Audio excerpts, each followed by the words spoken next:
Hello friend, फिर से बहुत बहुत स्वागत है आप सभी का आपका अपना यूट्यूब चैनल मेजर टारगेट पर। तो प्यारे बच्चों, आज की इस वीडियो में हम लोग क्लास 10 के संस्कृत के काफ़ी महत्वपूर्ण मोस्ट वीवीआई ऑब्जर्व क्वेश्चंस को पढ़ने वाले हैं। ये सभी प्रश्न आपके बोर्ड एग्जाम में 100% पूछ लिए जाएंगे। अगर आप भी इस बार फाइनल मैट्रिक बोर्ड परीक्षा देने वाले हैं तो इस क्लास को आप बिल्कुल शुरू से लेकर आखिरी तक ज़रूर देखिएगा, क्योंकि आज की इस क्लास में हम लोग ऐसे ऐसे प्रश्न को देखेंगे जो आपके बोर्ड एग्जाम में काफ़ी सारे प्रश्न 100% इसी क्लास से रहने वाला है। ठीक है, तो प्यारे बच्चों, जल्दी से फटाफट से क्लास को लाइक कर दीजिएगा और चैनल पर नए हैं तो चैनल को भी सब्सक्राइब कर लीजिएगा और यहाँ पे वीडियो को लाइक कर देना है। ठीक है, और जितने भी विद्यार्थी अभी तक हमारे व्हाट्सएप ग्रुप में नहीं जुड़े हैं तो फटाफट से आप मेरा व्हाट्सएप नंबर को नोट कीजिए। मेरा व्हाट्सएप नंबर है 6206076569। इस नंबर को आप सेव कीजिए। आप बोले कि सर मैं व्हाट्सएप ग्रुप में जोड़ दीजिए, तो हम जो है ना आपको व्हाट्सएप ग्रुप में जोड़ देंगे। तो चलिए प्यारे बच्चों, फटाफट से आज का क्लास को स्टार्ट करते हैं। तो आइए प्यारो, तो देखते हैं यहाँ पे आज का प्रथम प्रश्न। देखिएगा, आपसे प्रश्न पूछा जा रहा है कि ब्राह्मण के वेश में कौन प्रवेश करता है। बहुत ही महत्वपूर्ण और मोस्ट इंपॉर्टेंट प्रश्न है। तो प्यारो, जो ब्राह्मण के वेश में कौन प्रवेश करता है, तो शक्र प्रवेश करता है। आपको पता होना चाहिए। आपके बोर्ड एग्जाम में एक प्रश्न ये भी पूछ लिया जाता है कि शक्र जो है ना प्यारो, ये कौन है, तो शक्र इंद्र थे। आपको पता होना चाहिए। और ये शक्र का उद्देश्य क्या था प्यारो, कवच और कुंडली लेना था। और आपके एग्जाम में एक प्रश्न ये पूछे जाते कि शक्र कर्ण से क्या मांगा, तो आपको पता होना चाहिए कवच और कुंडली मांगा था। अब आइए प्यारे बच्चों, देखते हैं यहाँ पे दूसरा नंबर प्रश्न को देखिएगा। प्रश्न ये कराया कि आपसे पूछा जा रहा है कि कर्ण किस देश का राजा था। बहुत ही महत्वपूर्ण है। तो प्यारे बच्चों, ये कर्ण जो है ना किस देश का राजा था, तो ये अंग देश का राजा था। यानी कि सी वाला विकल्प बिल्कुल ही करेक्ट आंसर हो जाएगा। आपके बोर्ड एग्जाम में एक प्रश्न ये भी पूछ ले जाते हैं कि ये जो कर्ण का जो है ना जन्म कहाँ पे हुआ था, तो कुंती के महल में हुआ था। आपके एग्जाम में एक प्रश्न ये भी पूछ ले जाते कि कर्ण का पालन पोषण किसने किया था, तो आपको पता होना चाहिए प्यारे बच्चों, राधा ने किया था, राधा ने। और प्यारे बच्चों, आपके बोर्ड एग्जाम में एक प्रश्न ये भी पूछ ले जाते कि कर्ण को अंग देश का राजा किसने बनाया। ठीक है, कर्ण को जो अंग देश का राजा बनाया था प्यारे बच्चों, किसने बनाया था, तो दुर्योधन ने बनाया था। इसे आपको याद होना चाहिए। अब आइए प्यारे बच्चों, देखते हैं यहाँ पे तीसरा नंबर प्रश्न, जो कि आपके एग्जाम के लिए अत्यंत ही महत्वपूर्ण है, मोस्ट इंपोर्टेंट है। प्रश्नों को देखिएगा क्या करा है कि आपसे पूछा जा रहा है कि कर्ण के पास भिक्षा मांगने कौन आए। बहुत ही महत्वपूर्ण है। तो कर्ण के पास भिक्षा मांगने के लिए कौन आए थे, तो आपको पता होना चाहिए प्यारे बच्चों, इंद्र आए थे। आपके एग्जाम में एक प्रश्न भी पूछ लिया था कि इंद्र जो है ना प्यारे बच्चों कौन थे, तो देवताओं के राजा थे। आपके बोर्ड एग्जाम में एक प्रश्न भी पूछ लिए जाते हैं कि इंद्र कर्ण के पास क्यों आए थे, तो कवच और कुंडली मांगने के लिए। आपके एग्जाम में एक प्रश्न भी पूछ लिया था कि इंद्र ने कवच कुंडल किसके लिए मांगा था, तो इंद्र ने कवच कुंडल जो है ना प्यारे बच्चों किसके लिए मांगा था, तो आपको पता होना चाहिए अर्जुन के लिए मांगा था। इसको अच्छी तरीके से याद रखिएगा। अब चलिए प्यारे बच्चों, देखते हैं यहाँ पे अगला प्रश्न। आइए देखिए, यहाँ पे चौथा नंबर प्रश्न भी बहुत ही महत्वपूर्ण है आपके एग्जाम के लिए। तो प्यारे बच्चों, प्रश्न को ध्यान से देखिएगा। प्रश्न ये कराए कि शक्र ने कर्ण से छल पूर्वक क्या ले लिया। तो प्यारे बच्चों, शक्र ने कर्ण से छल पूर्वक क्या ले लिया था, तो आपको पता होना चाहिए कवच और कुंडली दोनों ले लिया था। और प्यारे बच्चों, ये कवच और कुंडली जो है ना किससे बना हुआ है, तो ये स्वर्ण से बना हुआ है। आपके एग्जाम में एक प्रश्न भी पूछ लिया था कि शक्र ने कवच कुंडली क्यों ले लिया था, तो अर्जुन को जीत दिलाने के लिए। ठीक है, अब आइए प्यारे बच्चों, देखते हैं यहाँ पे पांचवा नंबर प्रश्न, जो कि आपके बोर्ड एग्जाम के लिए बहुत ही महत्वपूर्ण है। तो प्यारे बच्चों, प्रश्न देखिएगा। आपसे पूछा जा रहा है कि इंद्र किस रूप में कर्ण के समक्ष आया। काफी महत्वपूर्ण प्रश्न है। तो इंद्र जो है ना प्यारे बच्चों किस रूप में इंद्र किस रूप में कर्ण के समक्ष आए थे, तो ब्रह्मांड के रूप में जो ना इंद्र जो है ना किस रूप में कर्ण के समक्ष आए थे, तो इंद्र ब्रह्मांड के रूप में कर्ण के समक्ष आए थे। यानी कि यहाँ पे डी वाला विकल्प इसका बिल्कुल ही सही उत्तर हो जाएगा। और प्यारे बच्चों, ये जो ब्रह्मांड है ना, ब्रह्मांड के वेश में कौन आता है, तो शक्र आता है। आपको पता होना चाहिए ब्रह्मांड के वेश में कौन आता है, शक्र आता है। इसको अच्छी तरीके से याद रखिएगा। और प्यारे बच्चों, आपके एग्जाम में एक प्रश्न भी पूछ लिया था कि ब्रह्मांड का वेश देखकर कर्ण ने क्या किया था, तो कवच और कुंडली दे दिया था। इसे आपको याद होना चाहिए। अब चलिए प्यारे बच्चों, देखते हैं यहाँ पे अगला प्रश्न की तरफ बढ़ चलते हैं, जो कि आपके बोर्ड एग्जाम के लिए बहुत ही महत्वपूर्ण प्रश्न है। प्रश्न को देखिएगा क्या कराएगी। यहाँ पे आपको बताना है कि भवंत महमेव नमस्कौर्मी किसका कथन है। तो प्यारे बच्चों, ये जो भवंत महमेव नमस्कौर्मी जो है ना प्यारे बच्चों, ये किसका कथन है, ये आपको पता होना चाहिए कर्ण का कथन है। और प्यारे बच्चों, ये भवंत महमेव नमस्कौर्मी का जो अर्थ होता है ना प्यारे बच्चों, क्या होता है आपको पता होना चाहिए। मैं तुम्हें प्रणाम करता हूँ, इसका अर्थ ये होता है। ठीक है, आपके एग्जाम में पूछ लिए जाएंगे। और प्यारे बच्चों, ये जो कथन है ना किस भाषा से लिया गया, तो ये संस्कृत भाषा से लिया गया है। अब आइए प्यारे बच्चों, देखते हैं यहाँ पे अगला प्रश्न। देखिएगा, आपसे पूछा जा रहा है, प्रश्न काफी महत्वपूर्ण है कि कर्ण शक्र को चौथी बार क्या देना चाहा। ठीक है, तो प्यारे बच्चों, कर्ण जो है ना शक्र को चौथी बार क्या देना चाह रहा था, तो आपको पता होना चाहिए सोना देना चाह रहा था। यानी कि यहाँ पे डी वाला विकल्प इसका बिल्कुल ही करेक्ट आंसर हो जाएगा। अब चलिए प्यारे बच्चों, देखते हैं यहाँ पे अगला प्रश्न की तरफ बढ़ चलते। एक एक क्वेश्चन आपके एग्जाम के लिए बहुत ही महत्वपूर्ण है। तो प्यारे बच्चों प्रश्न को देखिएगा, प्रश्न ये करा है कि आपसे पूछा जा रहा है कि नेच्छामी किसने बार बार कहा। काफी महत्वपूर्ण प्रश्न है। तो नेच्छामी किसने बार कहा था प्यारे बच्चों, तो शक्र ने कहा था, यानी कि बी वाला विकल्प बिल्कुल ही करेक्ट आंसर हो जाएगा। और प्यारे बच्चों ये नेच्छामी का अर्थ क्या होता है, मैं नहीं चाहता हूँ। ठीक है, नेच्छामी का अर्थ अगर आपसे पूछा जाए तो इसका अर्थ क्या होता है, मैं नहीं चाहता हूँ। तो नेच्छामी किसने बार बार कहा था, तो शक्र ने कहा था। ठीक है, इसको अच्छी तरीके से याद रखिएगा। अब चलिए प्यारे बच्चों देखते हैं यहाँ पे अगला प्रश्न। देखिए यहाँ पे अगला प्रश्न क्या करा है कि आपको बताना कि शास्त्र करा पाठ किस शैली में है। ठीक है, तो प्यारे बच्चों ये शास्त्र करा पाठ जो है ना, ये किस शैली में है, तो प्रश्न उत्तर शैली में। इसको अच्छी तरीके से याद रखिएगा। और प्यारे बच्चों ये प्रश्न उत्तर शैली क्या है, इसमें क्या होते हैं कि प्रश्न पूछकर उत्तर देने की शैली होती है, प्रश्न उत्तर शैली। ठीक है, और प्यारे बच्चों ये जो प्रश्न उत्तर शैली होती है ना, किस ग्रंथ में प्रचलित है, तो यह उपनिषद ग्रंथ में प्रचलित है। इसे आपको याद होना चाहिए। अब आइए प्यारे बच्चों देखते हैं यहाँ पे अगला प्रश्न। देखिएगा प्रश्न एक रहा है कि आपसे पूछा जा रहा है कि संख्या दर्शन के प्रवर्तक आचार्य है। तो संख्या दर्शन के प्रवर्तक आचार्य कौन है, वह आपको बताना है। तो प्यारे बच्चों यहाँ पे ऑप्शन 4 को दिया हुआ है, 4 विकल्प में एक विकल्प सही होगा। तो संख्या दर्शन के प्रवर्तक आचार्य जो है ना प्यारे बच्चों कौन है, तो कपिल, आपको पता होना चाहिए। और प्यारे बच्चों ये कपिल का जो जन्म हुआ था ना, कहाँ पे हुआ था, तो कपिल वस्तु में इनका जन्म हुआ था। आपके एग्जाम में एक प्रश्न भी पूछ ले जाते कि संख्या दर्शन की मुख्य पुस्तक कौन सी है।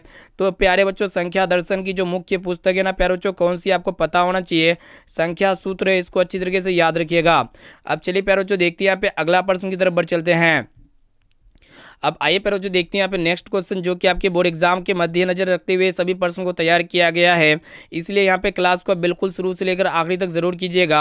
अभी तक जितने भी विद्यार्थी क्लास को लाइक वगैरह नहीं किए हैं तो फटाफट से क्लास को लाइक कर दीजिएगा प्यारे बच्चों।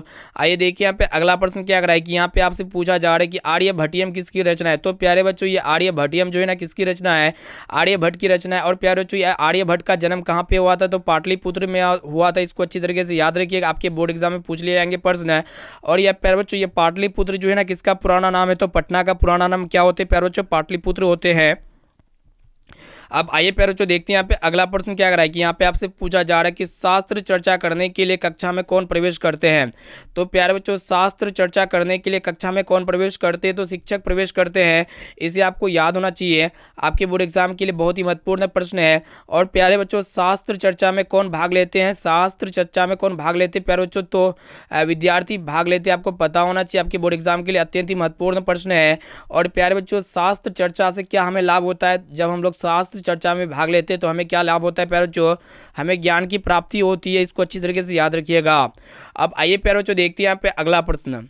देखिए यहाँ पे अगला प्रश्न क्या करा है कि यहाँ पे आपसे पूछा जा रहा है कि लोभ के दुष्परिणाम का वर्णन किस पाठ में है। ठीक है, तो लोभ के दुष्परिणाम का जो वर्णन किया गया है ना प्यारे बच्चों, ये किस पाठ में वर्णन किया गया है, तो व्याघ्रपथिक पाठ में वर्णन किया गया है। यानी कि ये जो व्याघ्रपथिक कथा है ना प्यारे बच्चों, इसमें वर्णन किया गया है।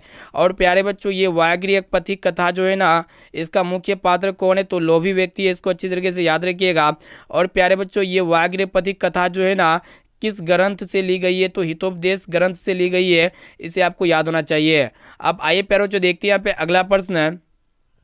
चलिए देखिए यहाँ पे 14 नंबर प्रश्न, जो कि आपके एग्जाम के लिए अत्यंत महत्वपूर्ण प्रश्न एक रहा है कि आपसे पूछा जा रहा है, प्रश्न काफी महत्वपूर्ण है कि हितोपदेश कैसा ग्रंथ है। तो प्यारे बच्चों ये हितोपदेश जो है ना, ये कैसा ग्रंथ है, तो ये बाल कथा ग्रंथ है। इसको अच्छी तरीके से याद रखिएगा।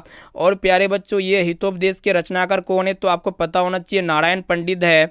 आपके एग्जाम में एक प्रश्न ये भी पूछ ले जाते हैं कि हितोपदेश किस उद्देश्य से लिखा गया है, तो नीति शिक्षा के उद्देश्य से लिखा गया है। अब आइए प्यारे बच्चों देखते हैं यहाँ पे अगला प्रश्न, आपके एग्जाम के लिए बहुत ही महत्वपूर्ण है। आपसे पूछा जा रहा है कि हितोपदेश के रचनाकार कौन है, तो नारायण पंडित है। इसको अच्छी तरीके से याद रखिएगा।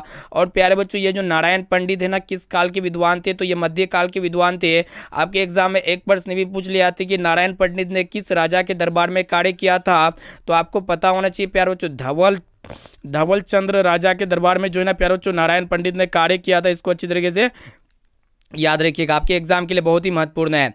अब चलिए प्यारे बच्चों देखते हैं यहाँ पे नेक्स्ट क्वेश्चन की तरफ बढ़ चलते हैं। क्लास को बिल्कुल आप शुरू से लेकर आखिरी तक जरूर कीजिएगा, एक एक क्वेश्चन काफी महत्वपूर्ण है। तो प्यारे बच्चों देखिएगा अगला प्रश्न आपसे पूछा जा रहा है, प्रश्न काफी महत्वपूर्ण प्रश्न एक रहा है कि किसके बिना ज्ञान भाड़ है। तो प्यारे बच्चों आपको पता होना चाहिए, क्रिया के बिना ज्ञान क्या है प्यारे बच्चों, भाड़ है। और प्यारे बच्चों ज्ञान भाड़ क्यों बन जाता है, अभ्यास नहीं करने पर। अगर आप पढ़ाई करते, अगर आप अभ्यास नहीं करते हैं ना, तो क्या हो जाएगा प्यारे बच्चों, आप धीरे धीरे भूलने लगेंगे। ठीक है, तो ज्ञान किसके बिना ज्ञान भार होते हैं, तो क्रिया के बिना ज्ञान भार होते हैं। और ज्ञान भार क्यों बन जाते हैं, अभ्यास नहीं करने पर ज्ञान भार बन जाते हैं। और प्यारे बच्चों, आपके एग्जाम में एगो प्रश्न पूछ लिए जाते हैं कि ज्ञान को सार्थक बनाने के लिए क्या आवश्यक होते हैं, तो यही क्रिया आवश्यक होते हैं। अब आइए प्यारे बच्चों देखते हैं, यहाँ पे अगला प्रश्न आपसे पूछा जा रहा है कि बूढ़े बाघ के हाथ में क्या था। ठीक है, तो बूढ़े बाघ के हाथ में क्या था प्यारे बच्चों, आपको पता होना चाहिए। सोने के कंगन है, आपको पता होना चाहिए। और प्यारे बच्चों, आपके एग्जाम में एक प्रश्न भी पूछ ले आते हैं कि ये जो बूढ़े बाघ है ना प्यारे बच्चों, किसे फंसाने के लिए कंगन दिखा रहा था, तो आपको पता होना चाहिए प्यारे बच्चों, लोभी व्यक्ति को फंसाने के लिए कंगन दिखा रहा था। अब आइए प्यारे बच्चों देखते हैं यहाँ पे अगला प्रश्न क्या कर रहा है कि यहाँ पे आपको बताना है कि व्याघ्रपथिक कथा किस ग्रंथ से उद्धित है। ठीक है, तो व्याघ्रपथिक कथा जो है ना प्यारे बच्चों, ये किस ग्रंथ से उद्धित है, तो हितोपदेश से उद्धित है। इसको अच्छी तरीके से याद रखिएगा। और प्यारे बच्चों, ये जो व्याघ्रपथिक कथा में हम लोग क्या पढ़े थे, आपको पता होना चाहिए, बाघ और यात्रा की कहानी पढ़े थे। ठीक है, यानी कि यहाँ पे ए वाला ऑप्शन बिल्कुल ही करेक्ट आंसर हो जाएगा। अब चलिए प्यारे बच्चों देखते हैं यहाँ पे अगला प्रश्न। आइए देखिए, यहाँ पे अगला प्रश्न भी बहुत ही महत्वपूर्ण है। तो प्यारे बच्चों, प्रश्न को देखिएगा। प्रश्न एक रहा है कि स्वामी दयानंद ने किस संस्था की स्थापना की थी। तो स्वामी दयानंद ने जो है ना प्यारे बच्चों, किस समाज की स्थापना की थी, किस संस्था की स्थापना की थी, तो आपको पता होना चाहिए, आर्य समाज की स्थापना की थी। और प्यारे बच्चों, ये आर्य समाज की स्थापना जो हुई थी ना प्यारे बच्चों, कब हुई थी, तो 1875 ईस्वी में हुई थी। आपके एग्जाम में एक प्रश्न भी पूछ लिया आते, ये जो आर्य समाज है ना प्यारे बच्चों, आर्य समाज का उद्देश्य क्या था, तो समाज सुधार था, आपको पता होना चाहिए। और ये स्वामी दयानंद का जो असली नाम क्या है प्यारे बच्चों, आपको पता होना चाहिए, मूलशंकर है। इसको अच्छी तरीके से याद रखिएगा। अब आइए प्यारे बच्चों देखते हैं यहाँ पे अगला प्रश्न क्या कराए कि यहाँ पे आपसे पूछा जा रहा है कि स्वामी दयानंद का परिवार किसका उपासक था। ठीक है, तो स्वामी दयानंद का जो परिवार था ना प्यारे बच्चों, ये किसका उपासक था, तो भगवान शिव का उपासक था। यानी कि यहाँ पे सी वाला विकल्प बिल्कुल ही करेक्ट आंसर हो जाएगा। और प्यारे बच्चों, आपके बोर्ड एग्जाम में यहाँ पे एगो प्रश्न ये भी पूछ ले आते हैं। यहाँ पे प्रश्न क्या बन सकते हैं प्यारे बच्चों, जो दयानंद है ना, यानी कि स्वामी दयानंद जी है, किस घटना के बाद मूर्ति पूजा का विरोध किया। तो प्यारे बच्चों, स्वामी दयानंद ने किस घटना के बाद मूर्ति पूजा का विरोध किया था, तो आपको पता होना चाहिए, शिवरात्रि घटना के बाद जो है ना प्यारे बच्चों, मूर्ति पूजा का क्या कर रहे थे, विरोध कर रहे थे। ठीक है, अब आइए प्यारे बच्चों देखते हैं यहाँ पे अगला प्रश्न क्या कराए कि यहाँ पे आपसे पूछा जा रहा है कि रात्रि जागरण छोड़कर मूलशंकर कहाँ पे चले गए थे, तो ये अपने घर चले गए थे।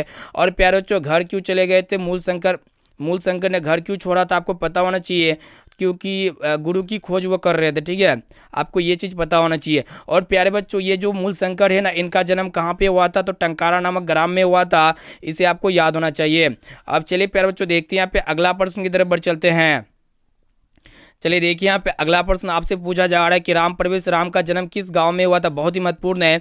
तो ये राम प्रवेश राम का जो जन्म हुआ था ना, कहाँ पे हुआ था प्यारे बच्चों, भीखनटोला गांव में हुआ था। और प्यारे बच्चों, ये भीखनटोला गांव जो है ना, किस जिले में, तो आपको पता होना चाहिए प्यारे बच्चों, पटना में स्थित है, आपको पता होना चाहिए। आपके बोर्ड एग्जाम में एक प्रश्न भी पूछ ले आते हैं कि भीखनटोला जो है ना प्यारे बच्चों, भीखनटोला में प्रशासन क्यों आए थे, तो निरीक्षण करने के लिए आए हुए थे। अब आइए प्यारे बच्चों देखते हैं, यहाँ पे अगला प्रश्न आपसे पूछा जा रहा है कि प्रशासन की भीखनटोला से एक कोस की दूरी पर क्या स्थापित किया।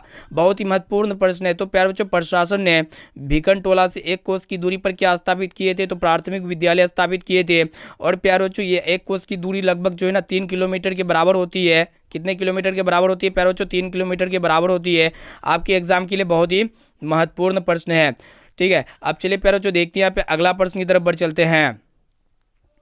अब आइए प्यारे बच्चों देखते हैं यहाँ पे नेक्स्ट क्वेश्चन। यहाँ पे आपसे पूछा जा रहा है, प्रश्न ये करा है कि आपको बताना है कि स्वामी दयानंद के गुरु कौन थे। बहुत ही महत्वपूर्ण प्रश्न है।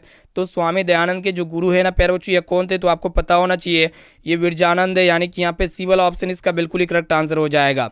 और प्यारे बच्चों, ये विरजानंद का जो संबंध है ना, किस स्थान से था, तो ये जो है ना प्यारे बच्चों, मथुरा से, आपको पता होना चाहिए, मथुरा से था। ठीक है, विरजानंद का संबंध किस स्थान से था प्यारे बच्चों, मथुरा से था।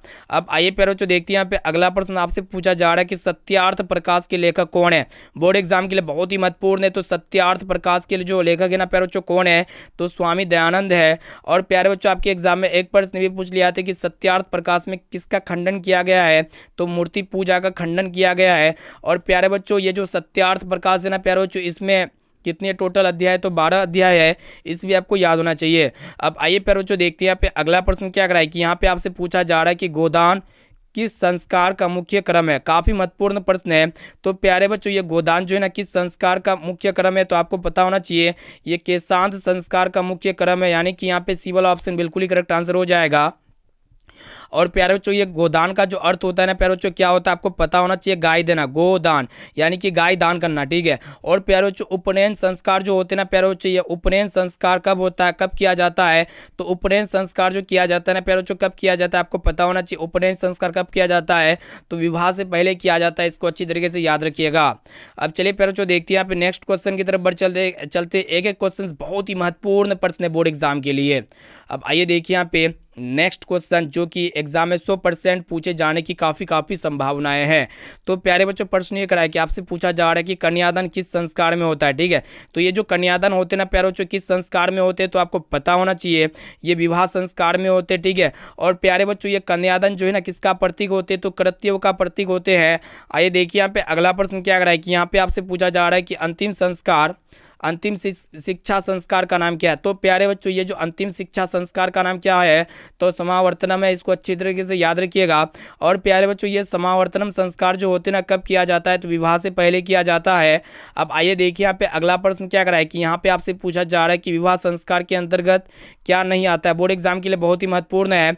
तो प्यारे बच्चों ये विवाह संस्कार के अंतर्गत क्या नहीं आती है? तो आपको पता होना चाहिए गोदान नहीं आते हैं, ठीक है। आपके एग्जाम के लिए बहुत ही महत्वपूर्ण है। और प्रश्न एगो प्रश्न ये भी पूछ ले आते हैं, ये जो विवाह संस्कार है ना प्यारे बच्चों, विवाह संस्कार में सिंदूर दान किसका प्रतीक है? तो वैवाहिक जीवन का प्रतीक है, इसको अच्छी तरीके से याद रखिएगा। अब चलिए प्यारे बच्चों देखते हैं यहाँ पे अगला प्रश्न और लास्ट नंबर प्रश्न को देख लेते हैं। प्रश्न ये करा है कि आपको बताना है कि गर्भाधान संस्कार का प्रयोजन क्या है? तो प्यारे बच्चों गर्भाधान संस्कार का जो प्रयोजन है ना प्यारे बच्चों क्या है आपको पता होना चाहिए, बोर्ड एग्जाम के लिए काफ़ी महत्वपूर्ण है। तो गर्भ रक्षा है, इसको अच्छी तरीके से याद रखिएगा। और प्यारे बच्चों ये जो गर्भाधान संस्कार होता है ना कब किया जाता है? तो विवाह के बाद किया जाता है। और ये गर्भाधान संस्कार का मुख्य उद्देश्य क्या है प्यारे बच्चों? तो वंश वृद्धि है। क्या है प्यारे बच्चों? वंश वृद्धि, ठीक है, इसको अच्छी तरीके से याद रखिएगा। तो प्यारे बच्चों यहाँ पे हम लोग फाइनली क्लास 10 के संस्कृत के काफ़ी महत्वपूर्ण है 30 MBBA ऑब्जर्व प्रश्न को पढ़ चुके। ये सभी प्रश्न आपके बोर्ड एग्जाम 2026 को मद्देनजर रखते हुए बनाया गया, इसीलिए एक एक क्वेश्चन को अच्छी तरीके से याद कर लीजिएगा। जो भी प्रश्न याद ना होना तो उसे अपने नोटबुक में नोट करके जरूर याद कर लीजिएगा, ठीक है ना। और इस वीडियो को अपने दोस्तों तक जरूर शेयर कीजिए। आपके साथ जितने भी पढ़ाई करते हैं इस बार एग्जाम देंगे 2026 में, सभी मित्रों तक इस वीडियो तक जरूर फैलाइए ताकि वो भी बोर्ड एग्जाम की तैयारी काफ़ी अच्छी तरीके से कर सके। और प्यारे बच्चों जितने भी विद्यार्थी अभी तक हमारे व्हाट्सएप ग्रुप में नहीं जुड़े तो फटाफट से मेरा व्हाट्सएप नंबर लीजिए। मेरा व्हाट्सएप नंबर है 6206076569। इस नंबर को आप सेव कीजिए। आप बोले कि सर मैं व्हाट्सएप ग्रुप में जोड़ दीजिए तो हम आपको व्हाट्सएप ग्रुप में जोड़ देंगे, ठीक है ना। तो प्यारे बच्चों फिर मिलते हैं यहाँ पे अगले क्लास में। उससे पहले वीडियो को लाइक नहीं किए तो प्लीज़ दोस्तों फटाफट से वीडियो को लाइक कर दीजिएगा। चैनल पर नए हैं तो चैनल को भी सब्सक्राइब कर लीजिएगा, ठीक है ना। तो प्यारे बच्चों फिर मिलते हैं यहाँ पे अगले क्लास में। Thank you.